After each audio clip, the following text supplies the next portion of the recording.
महाराज, मोठी माणसं हत्तीसारखी असतात. ते कोणाच्या हसण्याकडे लक्ष देत नाहीत. 50 कुत्रे हत्तीला भुकू लागले आणि हत्तीच्या डोक्यावर चिमणी बसलेली. चिमणी तर चिमणी म्हणली, दादा पाय नाही तुला कुत्रे किती भुकायलेत. हत्ती म्हणला, जाऊ दे, बस आनंद घे. माझ्या डोक्यावर बसली म्हणजे विमानात बसल्यासारखा आनंद आहे तुला, घे आनंद, जाऊ दे. हो ना, चिमणी मारायला हातीला काय लागते? नाकातला फुसकारा सोडणं आणि चिमणीचे पाखाडं निघणं संगच होईल ना. हा, पण चिमणी दमच खाईन. म्हणली, बाई हत्ती दादा मला आवडत ना, काय तुला कुत्रे भुकायलेत? तर शेवटी हत्ती म्हणला, ते नुसते भुकतेत, मला डसत नाहीत. भुंकोन या स्वान लागे हत्ती पाठी, होऊन हिमपोटी. कुत्रे नुसते हत्तीला भुकत येत, रमेश बाबा डसतच नाहीत. डसल्यावर होते काय माहितीये का? कुत्रे बोचरे होते. हत्तीची त्वचा इतकी कठीण आहे आणि वरून इतकी मऊ आहे, दात पटकन मधात जातात, पण काढताना वापसच येत नाहीत. सका सावकार किरण सावकार रिकामाच खोबळा घेऊन कुत्रं बाहेर येते, मग कुत्रं बोचरं होतंय, पण कुत्रं नुसतं हत्तीला भुकत आहे, डसत नाही. चिमणीला सांगितलं, बाई मी नुसती सोंड हालेल्यावर 10 कुत्र्याचा पोत्रा होईल, पण लोक मला येड्यात काढतील. हत्तीनं कुत्र्याच्या नादी तरी कशाला लागायचं, आणि मी नादी लागू तरी कशाला कुत्र्याच्या?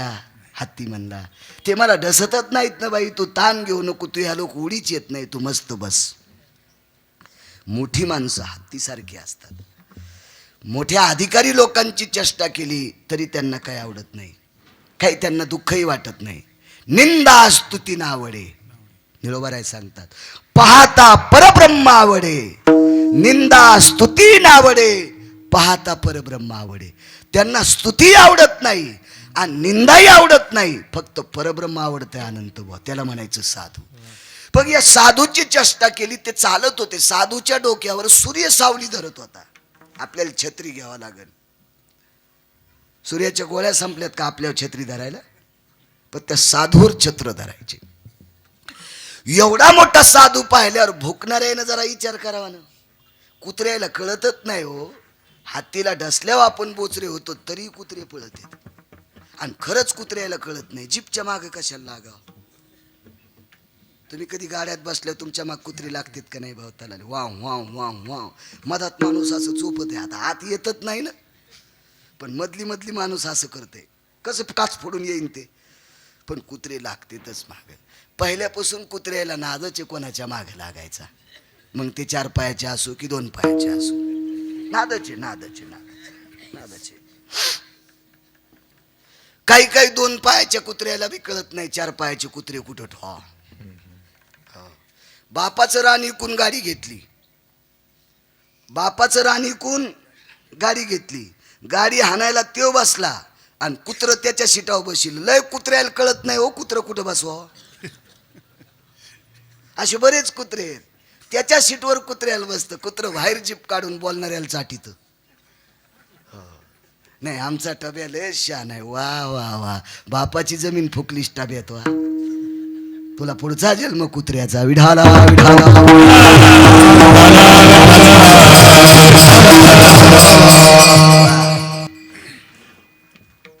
साधूला ढकलून दिलं, खर्चटलं. वेगाच सांगतो महाराज, साधू साधू असतात, साधूनं शाप दिला नाही, ते देवाला भांडत होतं.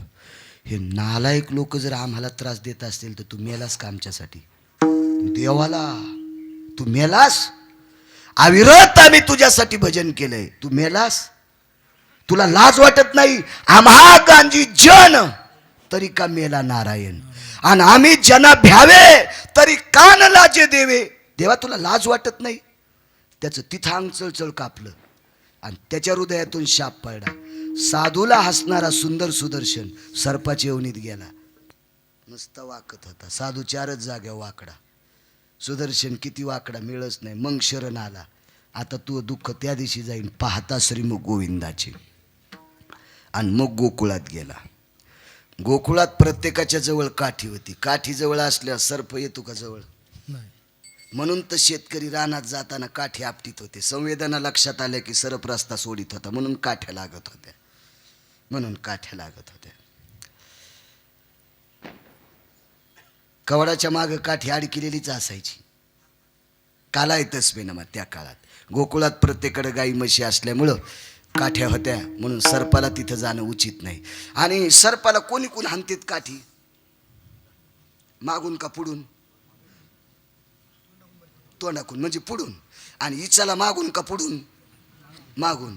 बचर बचर करणाऱ्याला पाठीत का तोंडाव? म्हणजे असं कळावं ना मला, म्हणजे मग चुकतं का मलाही कळायला. ते बचर बचर करणाऱ्याला सुद्धा तोंडावर सांगते. हो जाऊ दे म्हण, त्याला आमच्यात बॉम्ब टाकी तू. सापाला माहित होतं मी शापित सर्प आहे, पण मला हाणतील. एक उत्सव होता, त्या उत्सवाकरता सगळी जण गेली. नंद बाबाला गेलं. दादा आले, सगळे काय आले. फार काय असं पाहत होता तो प्रसन्न मुद्रेनं, दुःखद मुद्रेनं. धार नाही. विश्वाचा बाप आला. बापाला पाहिलं, त्या योनीतून मुक्त करण्यासाठी त्याला फाडून टाकलं. त्यालागी विमान पाठविले. विमानात बसला तो, आणि विमानात बसल्याच्या नंतर ती व्यक्ती पूर्वपदाला गेल्याच्या नंतर पूर्वजांनी विचारलं, का रे तू सर्पाच्या योनीत होता? एवढं मोठं दुःख. जगात एक नंबरचा सुंदर, नाव सुदर्शन, नाव सुदर्शन, जगातला एक नंबरचा सुंदर, मदनापेक्षा सुंदर. देव किती सुंदर आहे मदन सांगायचा. राजस सुकुमार, मदनाचा पुतळा, एवढा सुंदर देव. मदना इतका सुंदर, आणि मदनापेक्षा हा सुदर्शन सुंदर. एवढा मोठा सुखद, आणि योनी पेटली सर्पाची. किती दुःख असेल. पूर्वजांनी विचारलं, का रे एवढं मोठं दुःख होतं तुला, गेलं कशाने? औषध कोणतं घेतलं? पाहता श्रीमुख गोविंदाचे.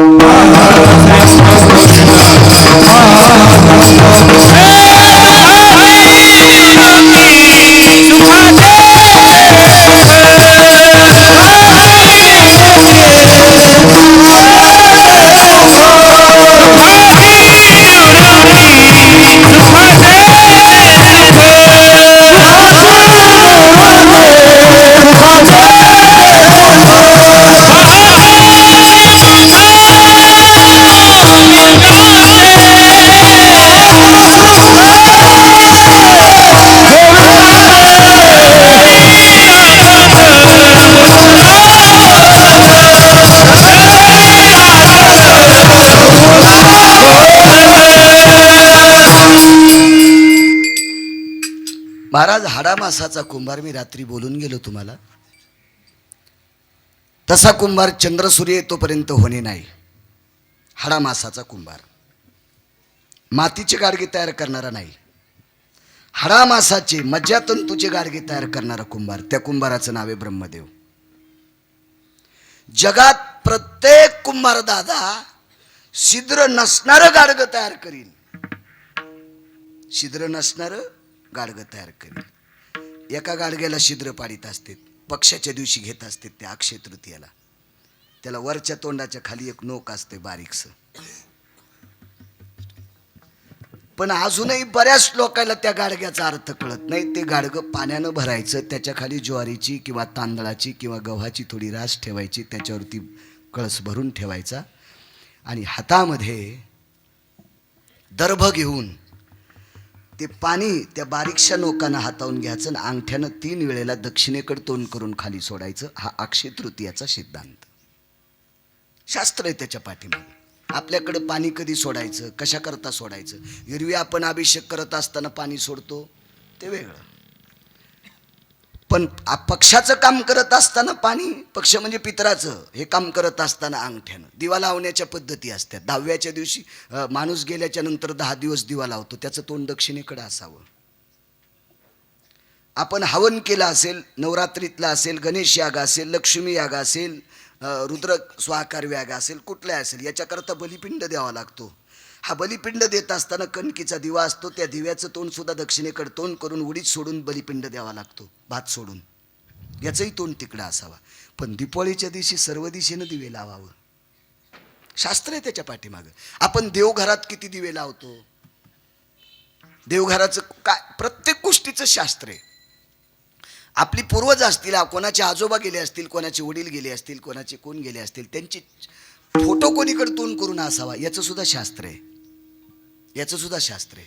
घरात वाघाची फोटो नसावा. देवी जरी असेल, देवी जरी वाघावर बसलेली तर त्या वाघाचं तोंड विस्कटलेलं नसावा. कारण दृश्या दोषा भय व्याप्ती व्याघ्रा भय हो कृतजन्य पापहाम दृष्टीच ततेवचा. आपण जी गोष्ट पाहतो का त्या गोष्टीचे संस्कार अंगावर जडत असतात. त्याच्यासाठी म्हणून पूर्वीचे माणसं अगोदर शेण काढायला गाईच्या गोठ्यात जायचे. गायच बघा, बैलच बघा, शास्त्र आहे. हो, महाराज वाघ पाहिल्याच्या नंतर पुरुषार्थ भेटला असतात. मोठे मोठे लोक जंगलातच आधी फिरायला गेले असते. नाही, फार मोठी ताकद आहे, शास्त्र आहे त्याच्या पाठीमागे. प्रत्येक गोष्टीचा सिद्धांत आहे आपल्या संस्कृतीमध्ये, पण ते आपल्याला कळत नाही. हे आपलं नशीब खोटं आहे. त्याला करता काय? चला, हाडामासाचा कुंभार महाराज विश्व निर्माण केलं. किरण सावकार आपल्याला झालेली लेकरं तरी आपल्या अंगठ्याला जुळतील अशी अंगठी असतात का त्यांची? तशी असते तर माघारी थंब द्यायला असताना. काय काय कुंभार असेल रमेश बाबा. ह्या एवढ्याशा जाग्यामध्ये 150 कोटी लोक बसिले. 150 कोटी, इतक्या जाग्यामध्ये 150 कोटी लोक बसिले. एकाचा तरी थंब गिरगावकराच्या थंबसारखा आहे का शेठजी? काय डोका असेल ना, त्या डोक्याचा विचार करा ना, काहीतरी विचार करा. त्यानं काय बनवलं असेल.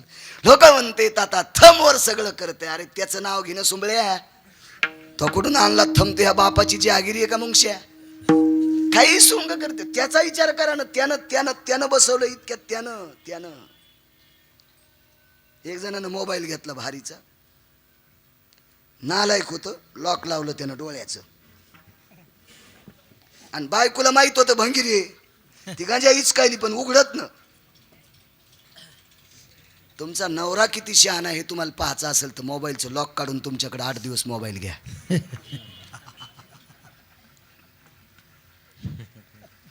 किती नालायक किती शहाणा आहे कळतो. उघडत ना. मी म्हणलं तू इतका नालायक बायको जो मोबाईल देतो. म्हणलं काय कळन, तिने किती इचकू दे लॉकच उघडत नाही. आणि म्हणलं तू कसा उघडी तू? म्हणला डोळ्याचे त्याचे सेन्सर जुळलेत. मी पाहिलं कीच मोबाईल खुलतो. अरे बापरे, काय मोबाईल आहे, काय मोबाईलची कंपनी आहे. नालाय का? अरे तुझ्या डोळ्यातलं सेन्सर किती गोड टाकलंय. तुझ्या डोळ्यात जे सेन्सर आहे ते कोणाच्या, तुझ्या बायकोच्या पण डोळ्यात नाही. हे सेन्सर तुला ज्यानं टाकलंय ते ब्रह्मदेव किती अधिकारी. याची जर अक्कल आहे का तुला? याची अक्कल धर ना. तुम्हाला एक सांगू का? एक जण म्हणला मी वाऱ्यालय करतो. काय मोठाडपणा सांगायचं. एक सांगता येईल ना बाबा, मला जर कोंबडं केलं असतं तर कीर्तन करता आलं असतं का? नाही. हा, एकादशीला कापलं असतं है का नाही स्वामीजी? मला जर केवढी मोठी मसड केलं असतं, 20 लिटर दूध देणारी मसड केलं असतं, तरी मला पांडुरंगाच्या मंदिरात जाता आलं असतं का? गुरुजीचं नाव घेता आलं असतं का? तिथंच पिळे घेऊ मकाचा नाश केला असता. कोकणी मसड केला असतं जरी मला, पिळे घेऊच मकाचा नाश. आणि नदीला पाणी प्याले की पुढून पाणी पिती आणि पुन्हा शेणानं पाणी खराब करते. इतक्या मसडाई चित्र. कोणाच्याच नशिबात मसड येऊ नये. सगळ्यांच्या नशिबात गायीच याव्या. तुम्ही का हसायले? मी असं काही म्हणेन ना गाव, चांगलंच म्हणालो ना. महाराज हे सांगितलं काय ब्रह्मदेवाचा पुरुषार्थ, किती ब्रह्मदेवाचा पुरुषार्थ. पण तोही ब्रह्मदेव दुःखी आहे. तोही ब्रह्मदेव दुःखी आहे. काम चुकले ना, नियम चुकला ना. वेदार्थाचा गोवा कन्याभिलास वेदेना यायशी सांगितले.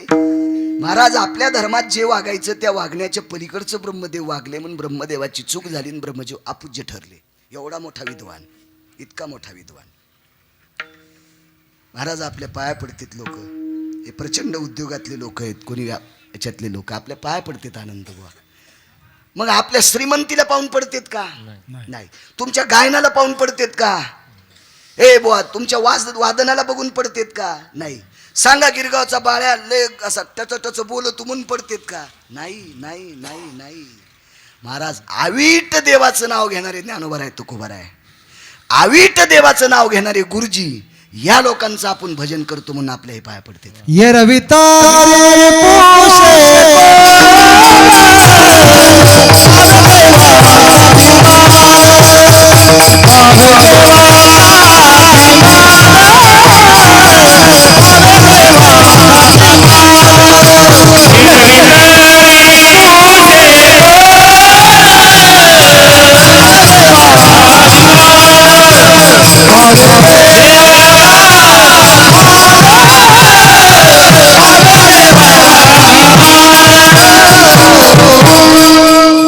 महाराज कोण पुसला असता आपल्याला? एवढा मोठा हाडामासाचा इंजिनियर आर्किटेक्ट ब्रह्मदेव दुःख पावला. कधी गेले या दुःखातून मुक्त? ज्या दिवशी विटेवरच्या मालकाला एका जंगलात पाहिलं त्या दिवशी ब्रह्मदेवाचं दुःख गेलं. पाहता श्रीमुख गोविंदाचे. काय काय ताकद महाराज. शिवजी एके दिवशी दुःखी झाले. शिवजी कुठे दुःखी असतात का? पण शिवजीला दुःख कशाचं झालं माहितीये का तुम्हाला?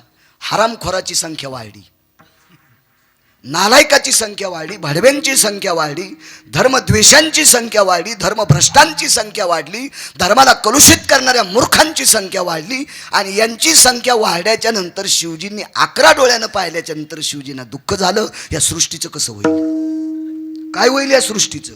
किती मूर्ख लोक आहेत. आईला सांभाळणं, बापाला नीट बोलणं, आजोबाला नीट बोलणं, ज्येष्ठांना नीट बोलणं. हा, पत्नीशी व्यवहार नीट नाही, सगळी संपत्ती ताब्यात घेतली, काही कळलं याला. कसं होईल याच्या घराचं? याच्या घरात किती सात्विक लोक आहेत. अशी प्रत्येक गोष्टीतली नालायक लोक भगवान शिवजीला दिसली. शिवजीला ते दुःख झालं. पण शिवजीने विचार केला हे दुःख जाईल कधी? शिवजीचं दुःख द्वादशीच्या दिवशी मिटलं. द्वादशीच्या दिवशी भगवंताचा जन्म अष्टमीला झाला. किरण सावकार, अष्टमीला जन्म झाला आणि द्वादशीच्या दिवशी भगवान शिवशंकर स्वामीजीच्या रूपात आले. हे जोग रूप आहे. देवासाठी घेऊन जोग अवघा भोगते. वस्त्र घातले, हातात शंख घेतला, आणि नंदाच्या दारात जोग्याच्या रूपात शिवजी आलेत. अलग ठोकली. अलग ठोकल्याबरोबर खिडकीतनं पाहिलं जोगी. सूर्याच्या प्रकाशाकडे पाहिलं. सूर्याच्या प्रकाशाला लाजविल इतका तेजस्वी जोगी. शिवजी आहेत ते, भगवान शिवशंकर आहेत. आलेत एका जोग्याच्या रूपात आलेत. आईसाहेबाने विचार केला काय जोगी दिसतोय. याच्या अगोदरचे जोगी बरेच आले पण एवढे तेजस्वी दिसले नाही. कोण जोगी असेल? प्रसन्नपणाने दाशीला सांगितलं, सेवकाला सांगितलं, सगळ्या दाशाला सांगितलं, प्रत्येकानं सूप भरून घ्यायचं आणि जोग्याला नेऊन द्यायचं. सुपान दान करीत होते ना पहिले. हो, आता घरात कोणी मेलं तर सूप ऐकत आणावं लागते सावडायच्या दिवशी. पाखडायचा संबंध ये ना. घर पाखडील काय पाखडी त्यानं सुपाना? घरच पाखड बंद, घर पाखड बंद. त्या पाखडा पाखडीनं सगळेच बाजूला गेले. हो, नाही तर शहाण्याबाईनं पाखड तर बारीक पुढं जात होतं, भुसकट लांब पडत होतं आणि चांगले दाणे कोण्यात जात होते. सुपाच्या कोण्यात असं पाखडायचं. मी काय बाई नाही, पण जुन्या पाखडणाऱ्या पाहिल्या ना तर चांगले दाणे कोण्यात यायनं असे पाखडे. सासरा नावाचा दाना, सासू नावाचा दाना, आजच सासरा नावाचा दाना, पांगा पांग केली. वा वा वा. कळन तुला तू मोठी झाल्यावर तू हे पोरं कोणती घंटी वाजित येत. एक सांगू माझ्या माइंडनो, विनोद म्हणून ऐका जाऊ नका. ज्याला आपली श्रीमंती चंद्रसूर्य येतोपर्यंत टिकवायची त्यानं घरातल्या लोकांचा आदर करा. इतकंच घ्या आजच्या कीर्तनातलं, काहीच घेऊ नका. एवढंच घ्या, एवढंच घ्या, एवढंच घ्या. किरण सावकार, सकारामजी सावकार, लक्षात ठेवा, बाप दादा आपल्याला श्रीमंती ठेवत असतात पण ही श्रीमंती पचण्यासाठी त्यांचे आशीर्वाद गरजेचे असतात. बाप दाद्यानं जर आशीर्वाद नाही ठेवले तर जन्माला येणारी संतती शिमग्याचा हुरेव जन्माला येते. आणि शिमग्याचा हुरेव काय कामाचा? महाराज एका बाईला 5च झाले आणि एकीला 100 झाले, काय कामाचे होते? चिखला आणायला गेले बोंबलत आणि त्याचा हत्ती केला. हिला 5च झाले, याच्यातलं एकच गेलं आणि इंद्राचा हत्ती घेऊन आलं माईला संक्रांतीच्या दिवशी. किती चांगले. मग हे होण्यासाठी पूर्वजांचा आशीर्वाद लागतोय. चला, द्वादशीच्या दिवशी आले, दान भरपूर दिले. गहू आली, ज्वारी आले, तांदूळ आले. आता तांदूळ शिवजी घेत असतात का? या इतक्या तांदूळ टाकायला शिवजीच्या अंगावर. पुढची टाकी तीन, मागची बाजूला सरकी तीन, त्याच्यावर टाकी तीन, पाणी टाकी तीन, तांदूळ सरडे. आणि शिवजीच्या मंदिरात घाण वास सुरू झाला. लय पुण्य लागन काय याला. महाराज शिवजी एवढे निर्मळ आहेत, एवढे निर्मळ आहेत, तुम्ही काही बी टाकून त्यांना घाण करू नका. महाराज निर्माल्य काढल्याशिवाय दुसरी फुलं वाहत नसतात, याचं शास्त्र आहे, याचा नियम आहे. मेंढ्या सुटल्यावानी करी जाऊ नका. चुकीचं काम आहे, चुकीचं काम आहे. मला सांगा पेढा कसा आहे? गोड आहे, गोड आहे, गोड आहे. तुम्ही आता नगरेश्वराच्या पिंडीला जर पेढा चिटकिला तर तुम्ही घरी गेल्यावर त्या पेढ्यावर कोण येईन? स्वामीजी, मुंग्या. आणि मग शिवजीच्या तोंडात तुम्ही आदरानं त्या साळुंकेला पेढा लावला आणि त्या पेढ्यामुळं जर मुंग्या त्या साळुंकीवर जात असत्याल तर मला असं वाटतं ब्रह्मदेवाच्या गोळ्या संपल्यात का तुम्हाला पुण्य द्यायला? का परिणाम झाला ब्रह्मदेवाच्या डोक्यावर? मूर्खपणा आहे, मूर्खपणा आहे. काही पण नाही करायचं. आपल्याकडं जा त्या मध्य प्रदेशमध्ये जा, आरत्या कशा करावं मी रात्री सुद्धा सांगितलं. काय शिस्त, काय शिस्त. बघा काही लोकांचा सिद्धांत, किती मोठा सिद्धांत. चला, एवढे मोठे भगवान शिवजी द्वादशीच्या दिवशी आले, विनंती केली नंदराजाला, आणि तुमच्या धर्मपत्नीला सांगा आणि तुमच्या धर्मपत्नीला म्हणा, तुझ्या बाळाला सांग की दारात आलेला जोगी मी त्याचा मित्र आहे. दारात आलेला जोगी मी त्याचा मित्र आहे. जोगी दिसतो विचित्र, त्याला तीन नेत्र, चर्म वेगळे, नाही वस्त्र, नाही वस्त्र, मनवी तुझा मित्र, बाळा जो जो रे, कुलभूषणा निजबा नारायणा, बाळा जो जो रे, योगी आला से विश्रामा, निजबा नारायणा, बाळा जो जो रे. आणि मग यशोदेनं पाळण्याची दोरी हाणली. हे तुझा मित्र आलाय. योगी दिसतो विचित्र. काय विचित्रपण आहे? डोळे तीन येत. आतापर्यंत जेवढे योगी पाहिले त्याला दोनच डोळे, पण तुझा मित्र आलेला योगी त्याला डोळे तीन, तीन डोळे. सावकार, सगळ्या योग्यांच्या अंगावर वस्त्र, काहीच्या अंगावर वस्त्र नाहीत, नागा आहेत. काही पांढरे वस्त्र धारण करणारीत, काही भगवी वस्त्र धारण करणारीत, काही वस्त्र न धारण करणारीत, काही कोपिनधारी आहेत. किरण सावकार, पण आजचा योगी गजचर्म, वाघाचं कातड, हत्तीचं कातड अंगावर घेणार आहे. नाही वस्त्र, अंगावर वस्त्र नाही, चर्म आहे. आणि मनवी तुझा मित्र, आवाज गेलाय, मनवी तुझा मित्र, बाळा जो जो रे, बाळा जो जो रे, हे बाळा जो जो रे. पाळणा हालीत होती. काय जुन्या बाया गाणे म्हणायच्या, काय अंगाई गायच्या. आताच्या हाड कुत्र्या, हाड कुत्र्या. मला वाटतं सासऱ्याला म्हणाली का नवऱ्याला कुत्र म्हणाली, काय माहिती. आखं जीवन त्याच्या जीवनात हाडहाडच.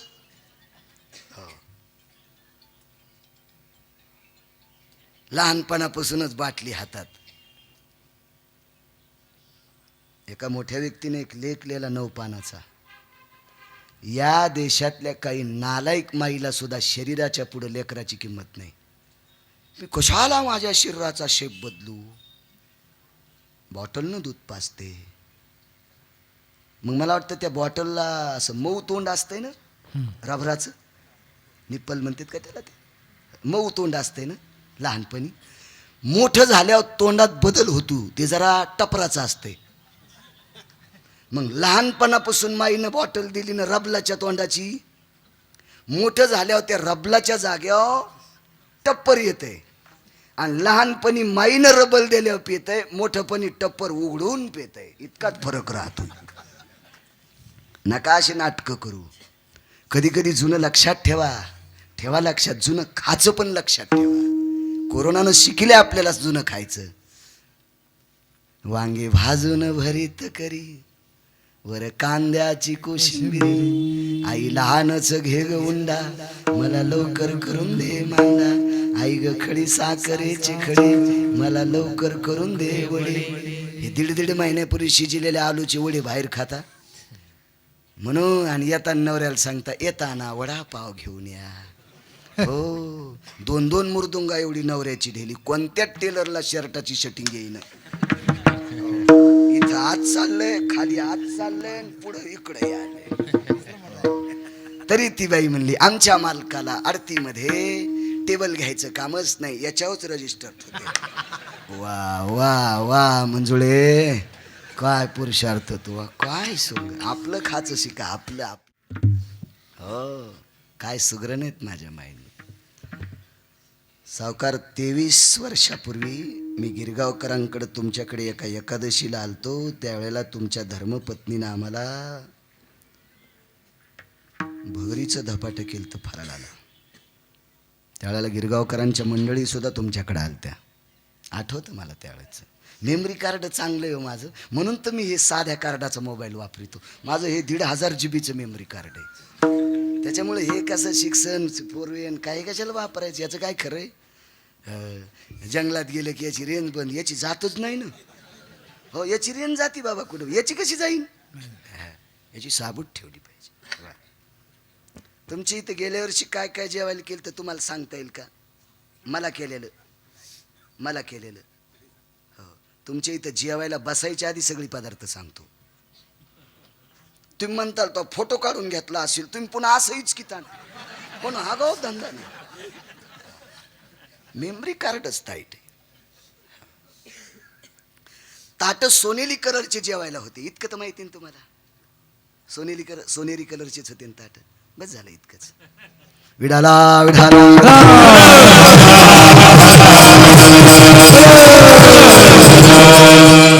रमेश बाबा, हे सगळे नाते सांगितले. मी निष्ठावंत मित्र आहे तुमच्या मुलाचा, आणि मित्राला मित्र दाखवा.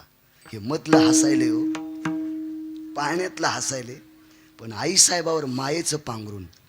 आपला मुलगा जर भगवान विष्णू आहे आणि दारातला जोगी जर शंकर आहे, तुम्हाला जहमपणा वाढवल. लय मोठी माया आहे त्याची.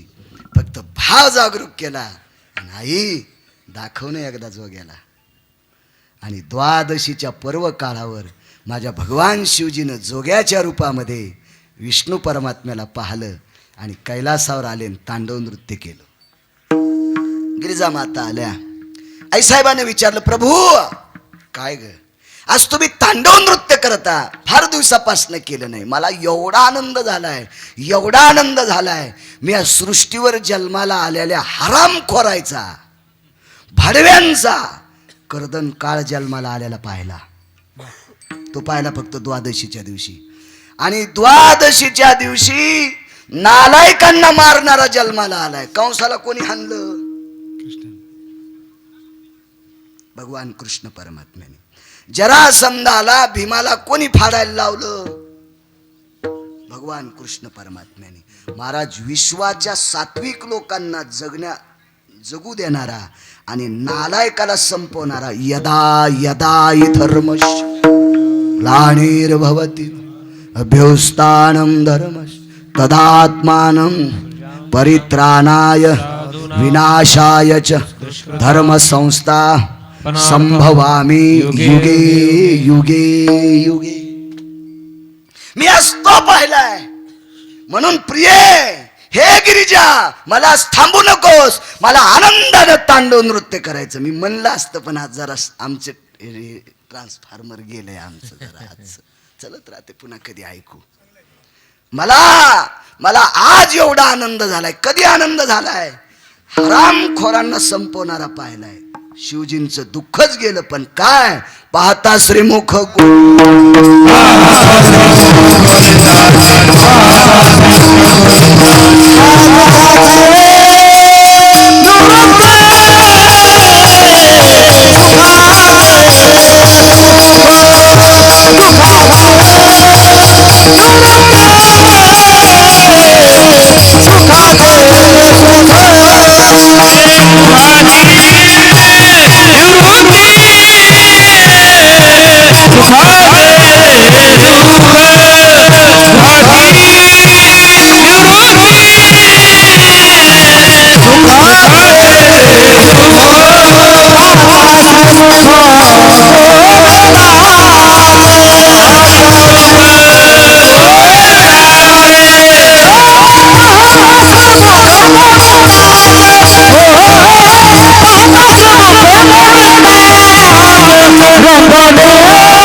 अंतकरणातलं बहिणीस दिसून गेलं. किती मारायचे लोक मी, कसे मारू एकटा. यांना संपवणारा पाहिल्याबरोबर आनंद वाटला. अंधार पडला, बॅटरी लो झाली, पॉवर संपला, मोबाईलची चार्जिंग संपली आणि अंधार पडला. आणि 5च मिनिटात गावाचा उजेड दिसला. आलं गाव. बाई संपलं का नाही. आता मी गावाच्या जवळ आलो. शिवजींच्या लक्षात आलं, एकटा किती लोकायला संपू. मूर्खांचा सुळसुळाट संपवणार आलाय. दुःखच गेलं. काय ताकद महाराज. बाई श्रीमंत होती. एवढाच उदाहरण आहे का. लोक जेवायचे तर श्रीमंत बाई. किती श्रीमंत. तिचा नवरा नगरसेवक नव्हता. तिचा नवरा नगराध्यक्ष नव्हता. तिचा नवरा आमदार नव्हता, खासदार नव्हता, मंत्री नव्हता, महाराज नव्हता. या सगळ्याला कोण्या दिवशी मारायचं हे तिच्या नवऱ्यानं बटन दाबल्यावर मरत होते. एवढ्या श्रीमंताची बायको, एवढ्या श्रीमंताची. तिच्या नवऱ्यानं सही केल्याशिवाय गिरगावकर मरतच नाही. भोगावती नावाच्या गंगेचं पाणी. त्या साईनं सही केली मृत्यूपत्रावर. उद्या दुपारी ठेक 12 वाजता गिरगावकर आऊट. निमित्त कशाच. खोकलाच आला, सर्दीच झाली, गुचकीच लागली, इकूनच दुखलं, वांतीच झाली, चक्करच आली. निमित्त पण सही तिच्या मालकाची अनंत बुवा. काय मालकाची पावर. तिच्या नवऱ्यानं सही केल्याशिवाय पाऊसच पडत नाही लहानेसं. काय पावर. आणि तेवढ्या मोठ्या नवऱ्याची बायको एक संन्याशी गेली आणि त्या संन्याशानं सांगितलं, तुला जिंतूरमध्ये सप्ताह झालाय गुरुजीचा आणि सप्त्याच्या पतरवाळ्या पडल्यात, त्या तुला झाडायला जायचंय. ती म्हणली, बाई मी हे तसे टाकणार नाहीत पतरवाळ्या, पण मी झाडून काढायला. मी एवढ्या मोठ्या इंद्राची बायकोन झाडून कसं काढेन. म्हणले, उद्या तू संपलन पुण्य येऊ लागत ती माघारी. तिनं सांगितलं, महाराज ही येळ येऊ नये असं एखादं औषध देता का. एकच औषध आहे, पाहता श्रीमुख गोविंदाचे. जाय तू बघायला. आता गोविंद बघायला वरी थोडाच होता. माझे भक्त गाती जेथे नारदामी वैकुंठात. वरी भजन नाही महाराज. का तिथं भजन नाही म्हणून ते थांबत नाही. खाली भजन आहे म्हणून थांबते. आणि म्हणून काही लोकांना आवडला म्हणून खाली आले. 33 कोटी देवांचा राजा, 222 दिवे ज्याच्या गाडीला, त्याला वरी कर म्हणून मालक खाली आल्यावर मग त्यानं पक्वाद घेतला. पक्वाद अगोदर कोणी वाजिला असेल तर इंद्रानं वाजिलता. हो, इंद्रानं. भजन आधी कोणी केलं असेल तर तुंबराने केलं. शिवजीनं नारद तुंबर सांब गायन करी. हो, पक्वाद वाजवली इंद्र. हो, गंधर्व गायन करण्यासाठी. खाली भजन, भजन खाली आहे. मग त्याला माहिती याला भजनाची आवड आहे, भजनात सापडते. आणि मग इंद्राच्या पत्नीचं नाव शची. तिने विचार केला, त्याला पाहिल्याशिवाय आपलं दुःख जात नाही. मग अनया नावाच्या गवळ्याची पत्नी म्हणून जन्माला आली. प्रभावतीची सून खाली आल्या आणि पाण्याच्या निमित्तानं त्याला पाहतो. ती एवढं सांगतो, मिस पानियाची गोविंदाची चट. महाराज देवाची चट म्हणजे आवड लागली पाहिजे. जिभेला कशी चट असती, कडक चहा प्याची, अद्रक टाकून चहा प्याची. हो, सावकार कॉफी छान करा गिरगावच्या बाळूला. काय जिभेला चट. पोटाला कळती का आतड्याला. इथं ज्या जिभेच्या शेंड्याला कशी चट आहे तशी डोळ्याला चट पाहिजे त्याला पाहायची. आणि तिला ती चट लागली, आवड लागली, मी त्याला पाहावं. महाराज काही बी निमित्त असू द्यावं, पाहायला जायची. महाराज गुरुजींना चट होती त्याला पाहायची. गुरुजीला चट होती ज्ञानेश्वरी वाचायची. गुरुजीला चट होती गाथा वाचवायची. म्हणून अख्खं जग गुरुजीला आता डोळ्यानं पाहते, डोळ्यानं वाचवते गुरुजीला. काय ताकद आहे. आणि मग ती भरला उलंडो निरिता करी घट. भरलेलं रिचून द्यायची. सासू म्हणील भरलेलं ना कशाला चालली. नाही, रिकाम आहे. देवाला पाहण्यासाठी. इतकं देवाला पाहिलं, इतकं देवाला पाहिलं. तर तिला पुण्य किती लागले हे मला सांगता येणार नाही. तेच पागल झालं. हिच्याला पाहायला गेली का तेच पागल झालं. काय राधेचं स्वरूप महाराज, काय राधेचं स्वरूप. आजही काही कमी पागल होतेत का? हो, म्या तुझ्यासाठी मायबापाला सोडलंय, म्या तुझ्यासाठी मायबापाला सोडलंय. मी किती पागल झालो. एक पद माझ्या एक वाक्य ऐकलं. अरे ती रस्त्याने चालली, अरे ती रस्त्याने चालली 10 दिशांनो फुले टाका. अरे ती रस्त्याने चालली 10 दिशांनो फुले टाका. तुम्ही तयार नसाल तर माझ्या हृदयाचा गालीच्या टाका. हो, सकाळी पाणी नेत नाही सुमळ्या, आणि तुझ्या हृदयाचा गालीच्या. काय नालायक बापा हे. काय काय जोर, काय काय नाटक. काही काही काय भुलल्या. काय राधा, एक राधा भेटली. महाराज काय आमच्या यायचा स्वभाव बाई. एकदा रानात गेले तर 90 एकर जमिनीतली गुंठा ठुली नाही. कायच त्याच्या हाताची ताकद आहे बाई. गुंठा ठुली नाही, गुंठा 90 एकर मध्ये गुंठा. काय वर्णन, काय नाटकन, काय सोंग. जाऊ द्या. काय राधा महाराज. महाराज त्या राधेकडे इतका पुण्याचा संचय झाला, इतकं शरीर पवित्र झालं. महाराज चंद्राला वाटलं आपला कलंक धुवून जाईल म्हणून कानात प्रवेश केला, आणि सूर्याला वाटलं आपल्या तेजस्वी प्रकाशानं ज्या ज्या लोकांना आपण घाम काढाय त्या ऋणातून मुक्त व्हायचं असेल तर हिच्या भक्तीचं तेज आपल्याला मिळावं म्हणून एका कुंडाला सूर्य आणि एका कुंडाला चंद्र म्हणून वारियाने कुंडला. त्या कुंडलाचं वर्णन आपल्या बाईनं 3-3 कोटीचा हिरा जरी घातला कानात, आणि तुम्ही कान तुटूस तर जरी अशी मान हाणली, म्हशी गोमाशी हाणताना कशा हाली त्यात, तरी तुमच्या कुंडलाचं वर्णन गाथ्यात येणार नाही ना. माया कुंडलाचं वर्णन गाथ्यात येणार नाही का? आपले शरीर सावकार तितके पवित्र नाहीत. हिरण सावकार आपलं शरीर तितकं पवित्र नाही. राधेचं शरीर इतकं पवित्र होतं. महाराज त्या पुण्याचा पुरुषार्थ ते इतकं येडं झालं. इतकं येडं किती हो सांगू तुम्हाला, किती येडं झालं. गाईचं दूध काढण्याऐवजी बैला खालीच गुंडी घेऊन बसलं. असा सापडेल का इतका येडा? येडं तरी असं करीन का? इतकं येडं झालं. बैल महाराज पुरुषार्थ इतका होता. बैलाला सांगितलं, म्या जरी येडेपणा केला राधेकडे बघून तर तू येडेपणा करू नको, देत राह दूध. म्हणून बैल दोहितो नंदा घरी, बैल दोहितो. मग श्रुती जास्त उचलू लागली देवाला. थोडस संतांकडे येतो.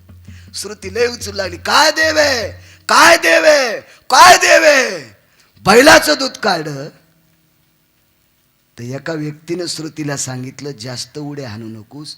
देवानं बैलाचं दूध काढ पण जिवंत. आणि गुरुजी ज्या व्यक्तीचा गाथा वाचित होते त्या तुकोबारायनं दगडाच्या नंदीचं दूध काढ. आता कोण श्रेष्ठ? येले स्वरा ते पुजिले दूध नंदीचे काढिले, पाषाणाच्या नंदीचं दूध काढले. काय पुरुषार्थ महाराजा लोकांचा. योग असा आला.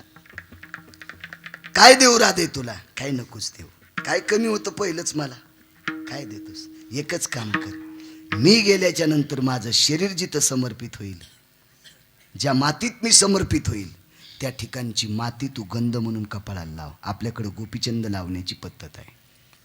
गोपीचंद लावण्याची पद्धत आहे. गोपीचंदन म्हणजे गोपीच्या अंगाची माती. एकच सांगतो, माझ्या माईंनो तुम्ही इतकं नवऱ्याला जीव लावता, पण असा एक तरी दिवस आहे का तुमच्या जीवनात नवऱ्यानं तुमच्यासाठी गंध लावलाय? सांगा इमानदारीनं. नाही लावला, नाही लावला. तुम्ही मालकाच्या नावाने गंध लावता. जगात एकच बदल आहे, एकच बदल आहे. जिनं आपल्यावर भक्तीचं इतकं प्रेम केलंय तिच्यासाठी विश्वाच्या मालकानं गंध लावला. गोपीचंदन उटी तुळशीच्या माळा हार मिळवती गळारे. आणि काय दंडक दिला आपल्याला? तुम्हाला जर मी पाहिजे असेल तर मला जी आवडती तिच्या अंगाची माती तुम्ही कपाळाला लावा, तर तुम्ही मला आवडतात. म्हणून गोपीचंद लावण्याची पद्धत आहे आपल्याकडे. महाराज सांगा, विश्वाच्या बापानं जिला कपाळावर बसले याच्यापेक्षा कोणतं सुख पाहता? पाहता श्रीमुख गोविंदाची विठोबा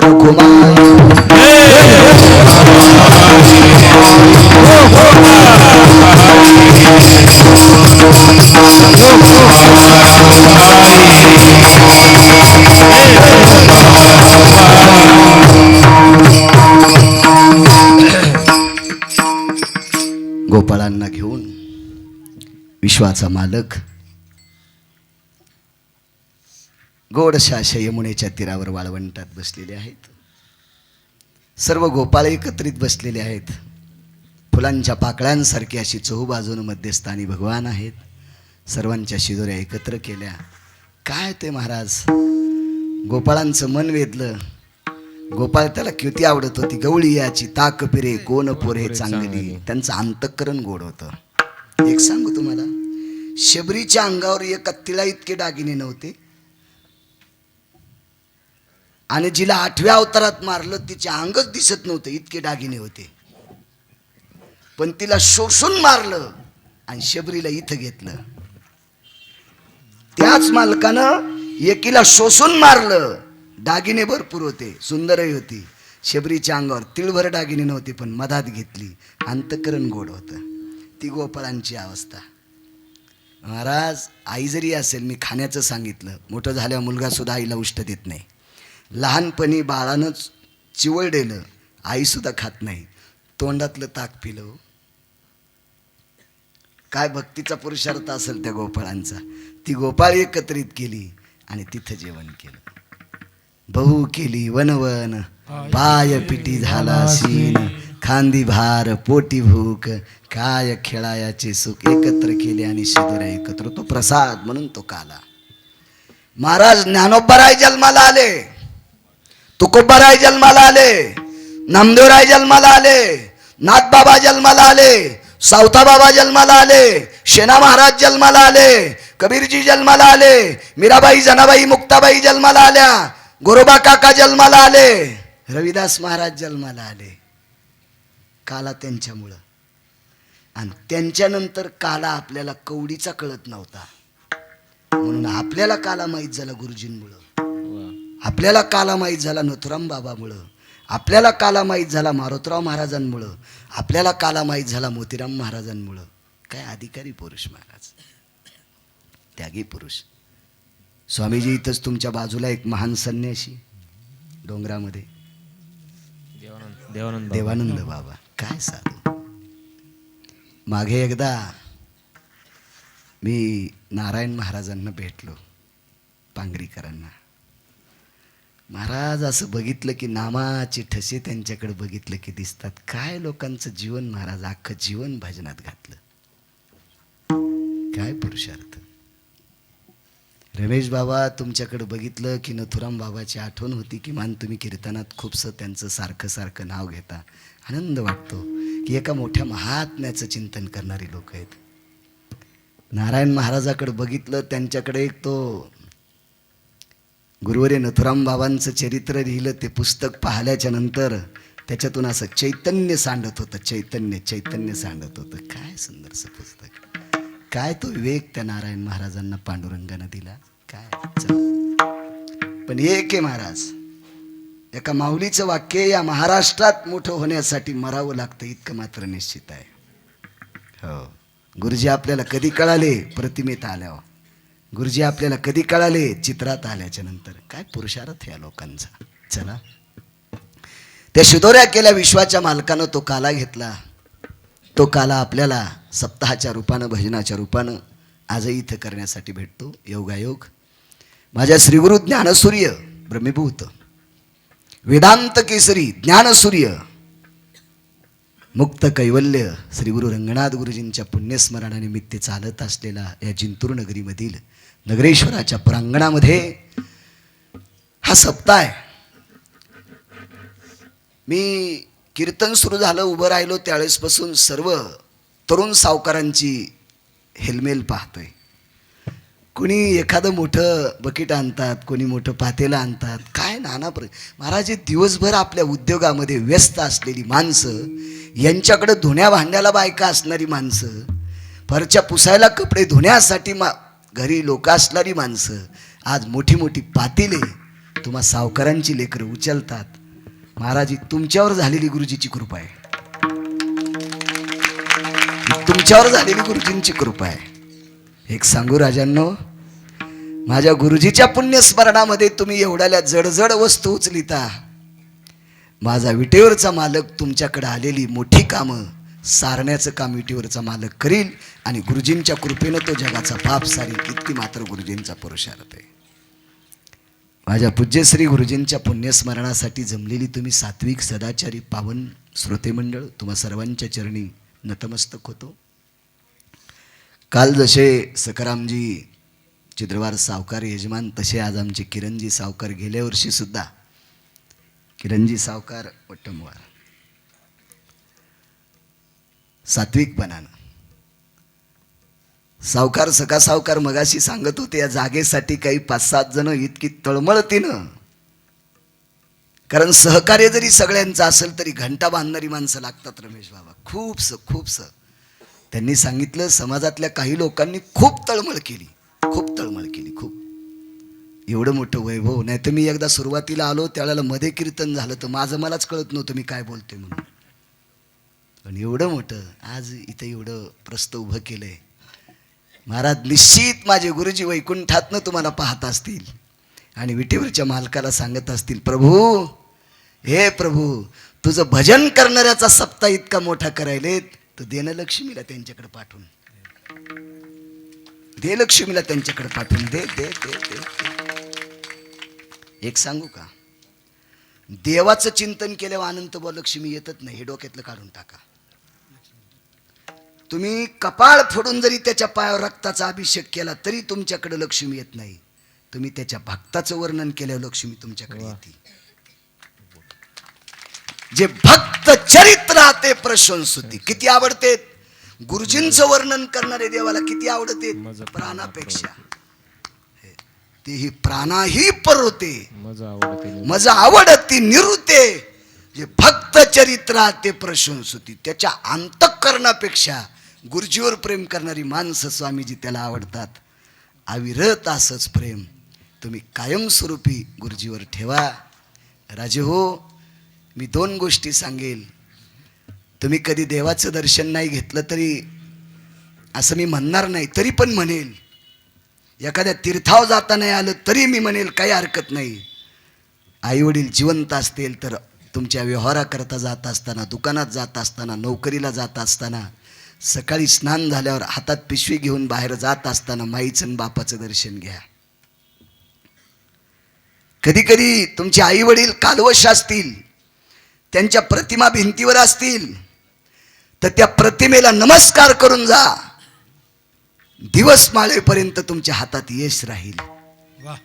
दिवस माळेपर्यंत तुमच्या हातात यश राहील. तुमच्या पूर्वजांच्या प्रतिमेचं दर्शन घेतलं तर दिवस माळेपर्यंत तुमच्या हातात यश राहील. आणि गुरुजीच्या प्रतिमेचं दर्शन घेतलं तर तुम्ही मरेपर्यंत तुमच्या हातात यश राहील. इतकी मोठी ताकद आहे. कारण पूर्वज सुद्धा संतांचं दर्शन घेतल्यावर प्रसन्न होत असतात. देवाला सुद्धा संतच आवडतात. म्हणून मला असं वाटतं फारसा अडचणीत हात घातल्या विचू निघत असते. मला हे ज्ञान येतंय, मला ते सांगता येतंय, मला ब्रह्मज्ञान येतंय, काय येतंय. अरे लेकरं जेवायला बसले कांदेन भाकरी दिल्या ते खात असतात का काय कुठं.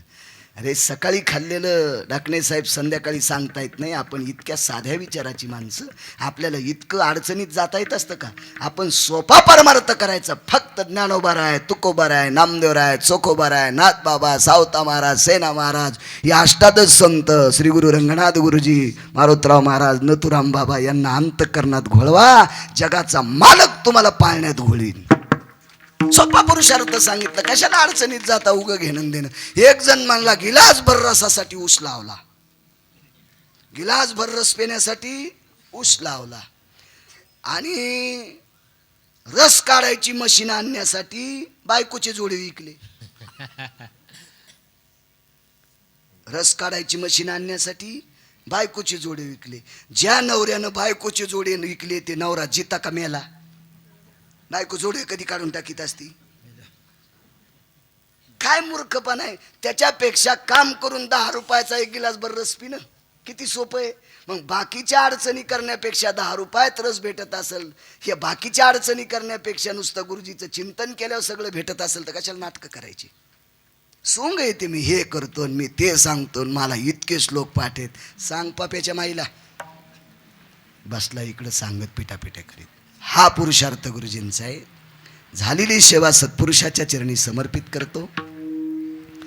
पुन्हा एकदा नर्मदा मैयाच्या कृपाप्रसादाने आणि श्री गुरु रंगनाथ गुरुजींच्या आशीर्वादाने मी कालचं आणि आजचं उभं राहून कीर्तन करतोय. हा माझ्या गुरुजींचा पुरुषार्थ आहे, माझ्या रंगनाथ गुरुजींचा पुरुषार्थ आहे. मला एका 27 मिनिटाच्या नंतर आलो होतो. तुम्ही रात्री मला वाटतंय किती वेळ बोललो रे? 2.5-3 तास बोललो. तरी मला एका तिळा इतका त्रास रात्री नाही ना आज नाही. आणि मला असं वाटतं ही ऊर्जा कायमस्वरूपी पुन्हा गुरुजीच्या पुण्यतिथीपर्यंत मिळणारच आहे. मग नंतर आता एकदा पायी केली, आता पुन्हा पायी नाही करणार, पुन्हा 15 दिवसाची गाडी न करीन. हो, पुन्हा उभं राहायची ऊर्जा मला मिळणारच आहे. आणि तुम्हा सगळे उदात्त अंतकरणाने मला एकच आशीर्वाद द्या की वारकरी संप्रदायाचे नियम सांभाळायची ताकद मला तुमच्या आशीर्वादानं मिळो. दर महिन्याच्या वारीला मी पंढरपूरला जात राहो. मला केवढं जरी आमिष एखाद्या श्रीमंतानं दाखिलं तरी मी त्या आमिषाला बळी न पडो. शुद्ध एकादशीला मी पंढरपूरलाच जावो असा आशीर्वाद मला तुम्ही देत राहा. पुनश्च एकदा गुरुजींच्या चरणी दंडवत करतो आणि माझ्या वाणीला विराम देतो. विठ्ठल जय जय.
स्वानंद सुख निवासी